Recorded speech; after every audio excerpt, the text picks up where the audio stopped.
শ্বশুরবাড়ি যাওয়া তো কোনো কথা নয়, আসল কথা হলো আমরা সবাই জেনে গেছি যে আপনি এই পরিবারের মেয়ে নন, তাই না?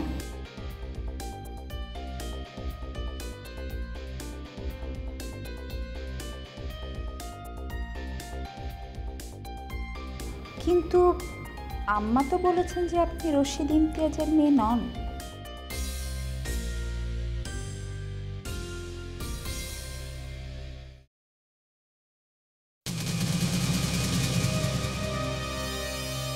তুমি কি মনে করি?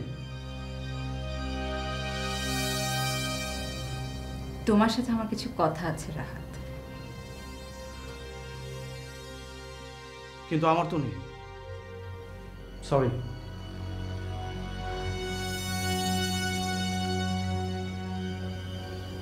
সরি বললে কি সব সমস্যার সমাধান হয়ে যায় রাহাত? এখন পর্যন্ত তুমি আমার স্বামী আর আমি তোমার স্ত্রী।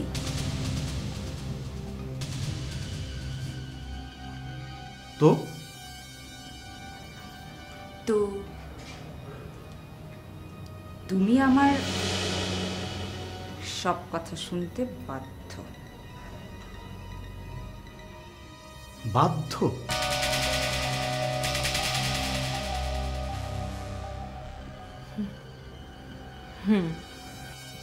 বেশ, আমি বাধ্য হলাম না।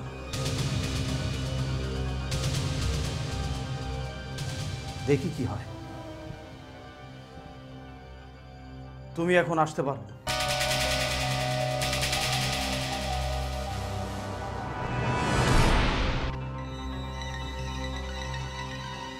রাহাত, তুমি আমাকে চলে যেতে বলছো? হ্যাঁ।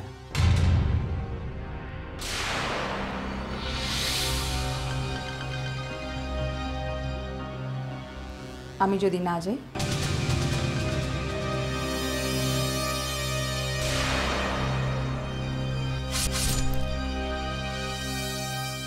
বলো রাহাত, আমি যদি না যাই?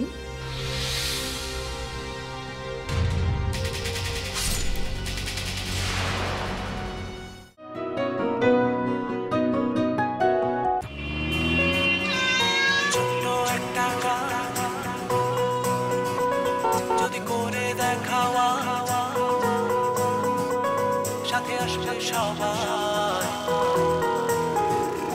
তুমি তোলো আওয়াজ।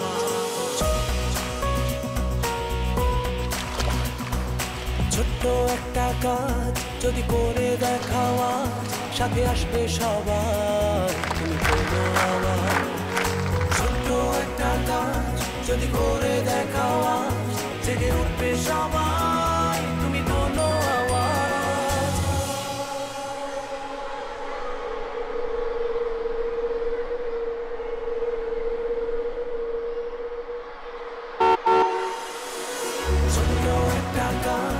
কিছু করার ইচ্ছে নিয়ে রেডি আমরা সবাই। রবি।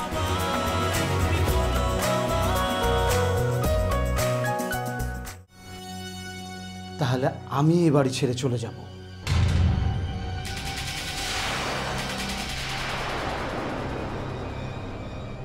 কারণ তোমার সঙ্গে এক বাড়িতে থাকা আমার পক্ষে সম্ভব না।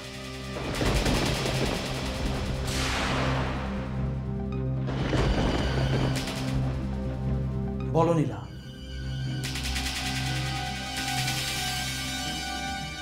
আমি কি চলে যাব না তুমি চলে যাবে?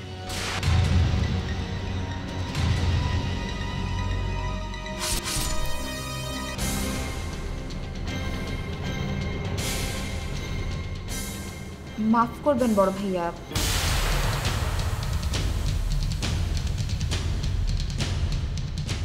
আপনি ভাবিকে এসব কি বলছেন? ভাবি এতদিন পর বাড়িতে ফিরেছে।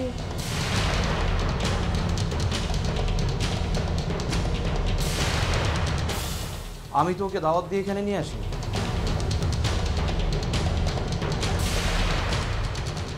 কি হলো নীলা? আমি কি চলে যাব? ভাইয়া, আপনি এসব কি বলছেন? আমি তো কিছুই বুঝতে পারছি না। ভাবি যদি কোনো অন্যায় করেই থাকে, ওনাকে আপনি ক্ষমা করে দিন। যা বোঝো না তা নিয়ে কথা বলতে এসো না চান্দা।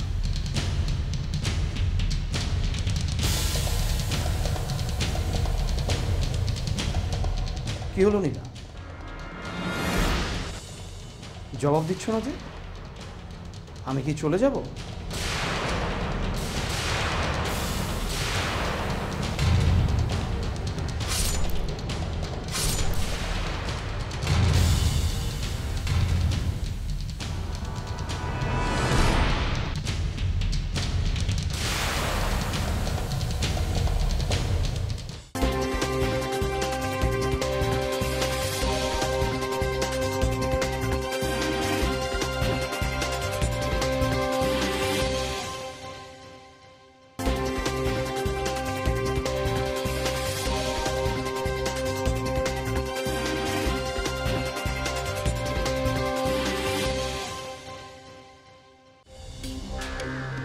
রুবাই ভাই, আমি কিছুতেই বুঝতে পারছি না বিশাখা মৌমিতার বিষয়টা বুঝলো কি করে। আপনি হাসছেন যে? রফিক ভাই, বিশাখা মার্জিয়াকে আপনি চেনেন না। ও এমন একজন মানুষ যে আপনার ভূত ভবিষ্যৎ সব বলে দিতে পারবে। এটা একটু বাড়িয়ে বলা হলো না? আপনার কাছে যদি মনে হয় তাই, তবে তাই। সময় সেটা পরিষ্কার করে দেবে। রুবাই ভাই, সময় কি করবে বা করতে পারবে সেটা আমি জানি না, তবে বিশাখা আমার সাথে পেরে উঠবে না। আপনার বুঝি তাই মনে হয়? দেখুন, আপনি আমাকে যতটা সহজ ভেবেছেন, আমি কিন্তু ঠিক ততটা সহজ নই। আর এই যে বিশাখা, এরকম 2-4টা বিশাখা হজম করার ক্যাপাবিলিটি আমার আছে।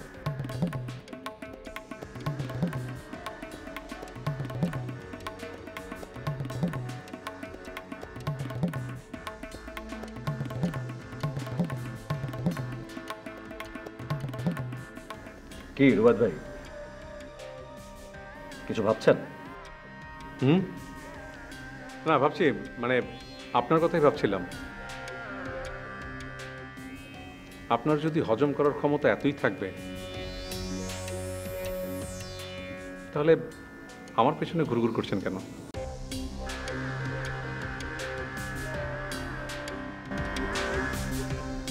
হয়তো এতটা জঘন্য জায়গায় নামতে চাইছি না বলে। ও আচ্ছা আচ্ছা, আপনাকে আসলে নামতে হবেই দুটো কারণে। দুটো কারণ? হ্যাঁ। কিরকম? এক, বিশাখা মার্জিয়াকে আমি যতটুকু জানি, আপনি নরম হয়ে বুঝিয়ে ওকে কিচ্ছু করতে পারবেন না। দুই, আপনার যদি এতই ক্ষমতা থাকে, তাহলে এরকম অনুরোধ উপরোধ এগুলি করে কি লাভ? আমি তো সেটা করিনি। আমি তো তাকে উল্টো চ্যালেঞ্জ করেছি। সে যদি পারে সম্পত্তি নিয়ে নিক। তাই নাকি?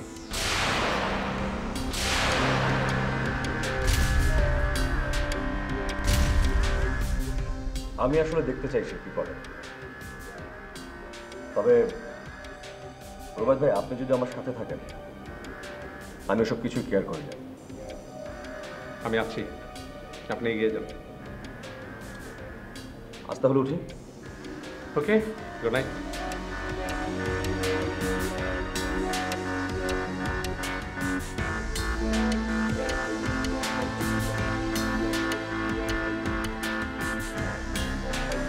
আমি তোমাকে শেষবারের মতো একটা প্রশ্ন করছি।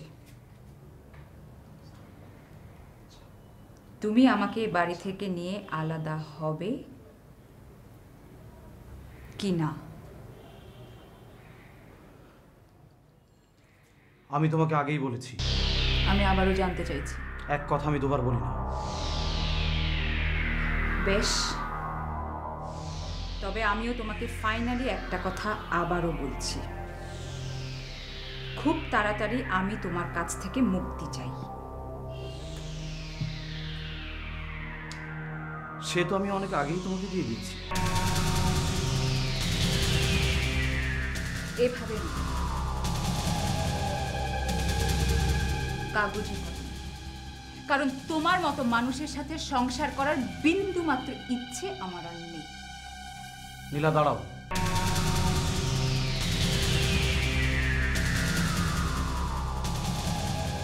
এই কাজটি তোমাকে করতে হবে। আমাকে? আমাকে কেন? তুমি করবে।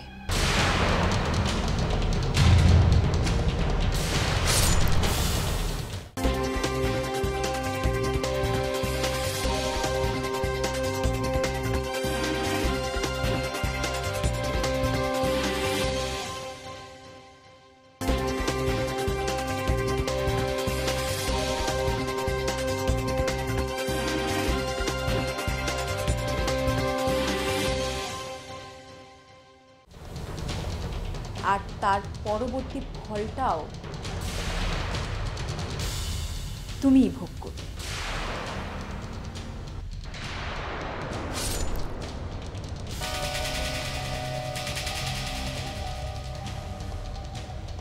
তুমি কি ভেবেছো রাহাত,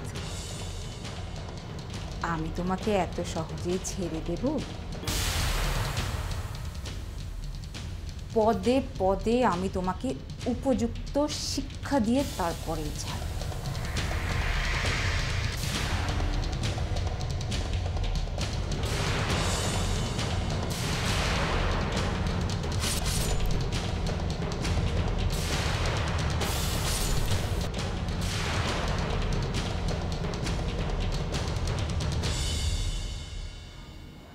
দেখো মৌমিতা, তুমি আমার কাছে আজও রহস্য। ভাইজান যখন তোমাকে আমার কাছে এনে দেন তখন তুমি শিশু। ভাইজান কখনো বলেনি তুমি কে, কি তোমার পরিচয়। তাই আমিও জানতে পারিনি। আমি তোমাকে নিজের মেয়ের মতো কোলে পিঠে করে মানুষ করেছি, যেমন মানুষ করেছি আমার সন্তানদের। তুমি নিশ্চয় জানো ভাইজান আমাদের একেবারে জলে ভাসিয়ে দিয়ে গেছেন।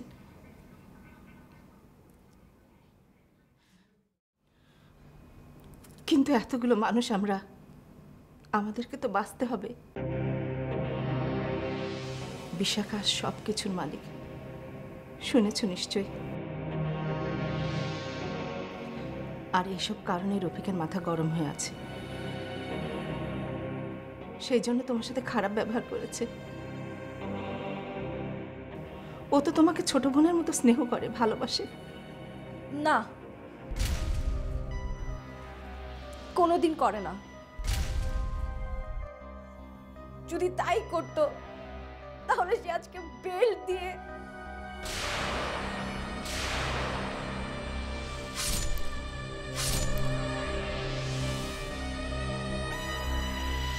ভুল করেছে রফিক, আর এই জন্য অবশ্যই ওকে শাস্তি পেতে হবে।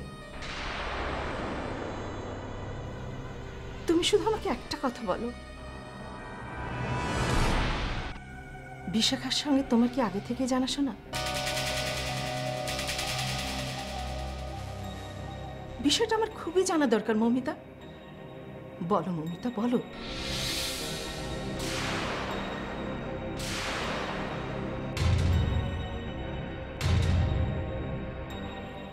কবে থেকে তোমাকে জানে সে? তোমাদের ভিতরে কোনো কথাবার্তা হয়েছে? আমাকে মাফ করবেন, আমি এই বিষয়ে একটা কথা বলতে পারবো। কেন বলবে না? কেন বলবে না? তুমি কি চাও আমরা সবাই মিলে রাস্তায় গিয়ে দাঁড়াই?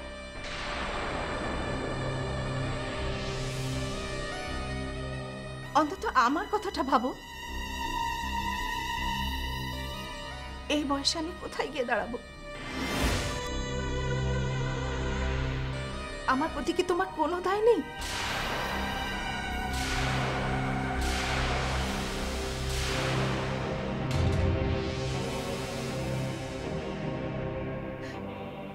মেয়ে হয়ে তুমি মায়ের পাশে দাঁড়াবে না? বিশাখার মতো তুমিও যদি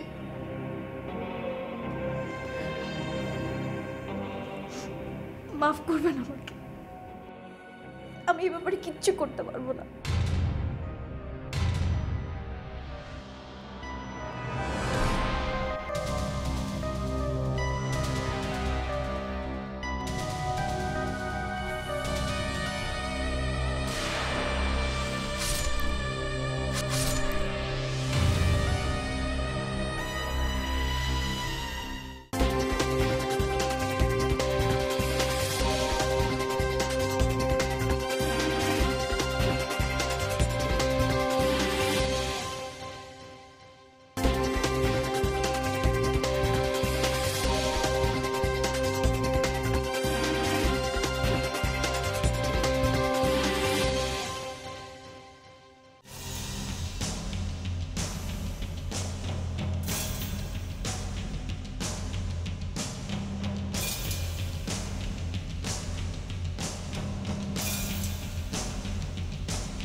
ইরফান কি কিছু বলতে চাইছেন?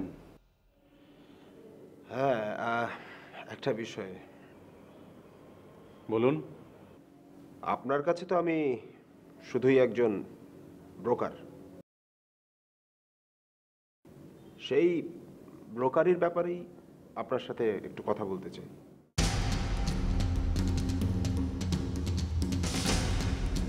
কি? দেখুন, ব্রোকারেরও তো একটা নিয়ম নীতি থাকে, তাই না? আপনি আবার ভাববেন না আমি কারো কথা শুনে বা কারো অনুরোধে আপনাকে কথাটা বলছি। কথাটা কি?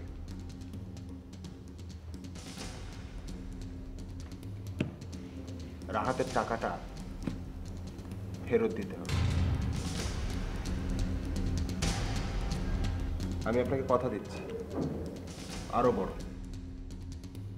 বড় কোনো কিছু আমি আপনাকে করিয়ে দেব।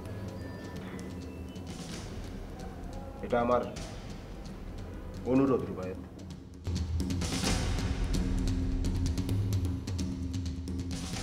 আপনি আমার অনুরোধটা রাখুন রুবায়েত।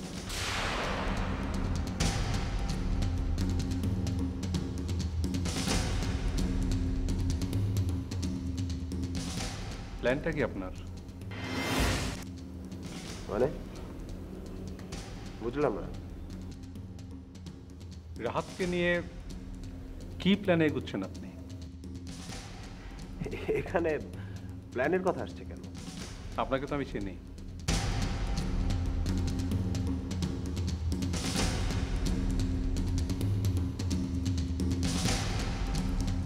ঠিক আছে, আপনার সাথে আমি খেলতে চাই। এবার যদি আপনি রাজি থাকেন। কি খেলা? ইরফান, আমি জানি না রাতকে নিয়ে আপনার প্ল্যানটা কি, কিন্তু আমি আপনার স্টাইলই খেলাটা খেলতে চাই। রাতের টাকাটা আমি ফেরত দেব, বিনিময়ে রাতের সাথে আপনার যে প্ল্যান তার 50 শেয়ার আমাকে দিতে হবে। রাহাতের সাথে আমার কোনো শেয়ার নেই রুবায়েত। না থাকলে নেই, সেজন্যই আসলে আমি লাইন দিয়ে খেলাটা খেলতে চাইছি।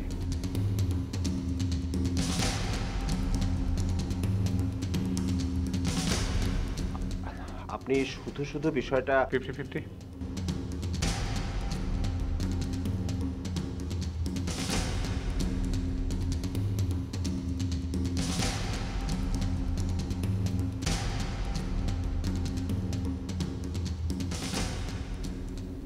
বেশ,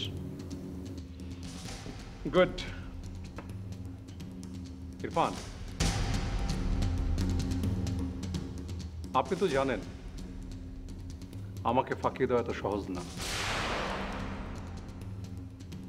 তাই যা কিছু ঘটুক আমি আপনার মুখ থেকে শুনতে চাই। আশা করি আপনি আমার কথাটা বুঝতে পেরেছেন।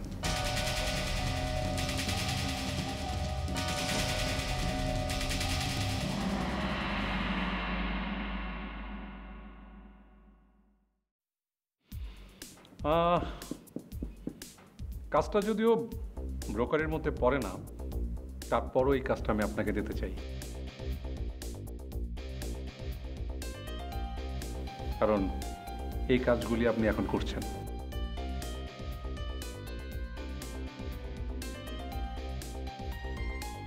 কাজটা কি? রফিক,